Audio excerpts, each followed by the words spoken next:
পথাৰত ব্যস্ত লৰিণজ্যোতি গগৈ তিনিচুকীয়াৰ লাইপুলি মৰাণকাৰী গাঁৱৰ আপোন পথাৰখনত ট্ৰেক্টৰেৰে মাটি চহাইছে লৰিণে ৰাজনীতি পথাৰৰ সমান্তৰালভাৱে খেতি পথাৰতো নামি পৰিছে গগৈ আঘোণৰ সোণোৱালী পথাৰত সোণগুটি চপোৱাৰ সপোন দেখি খেতিত নামিল অজাপ দলৰ সভাপতি লৰিণজ্যোতি গগৈ দেওবাৰে পুৱাই জন্মগাঁও মৰাণকাৰীৰ পথাৰত ট্ৰেক্টৰেৰে মাটি চহোৱাত ব্যস্ত হোৱা দেখা গ'ল নেতাগৰাকীক লগতে বুকাৰে লুটৰি পুজৰি হৈ সতীৰ্থৰ সৈতে হাতত কোৰ লৈ বন্ধাইছে আলি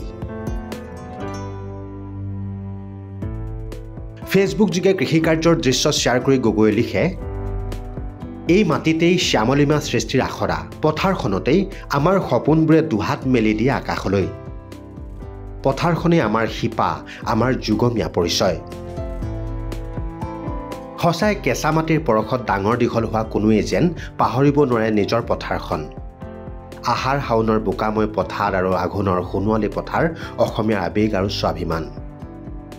কোনো কালেই যেন হেৰাই নাযাওক এই শাশ্বত অনুভৱ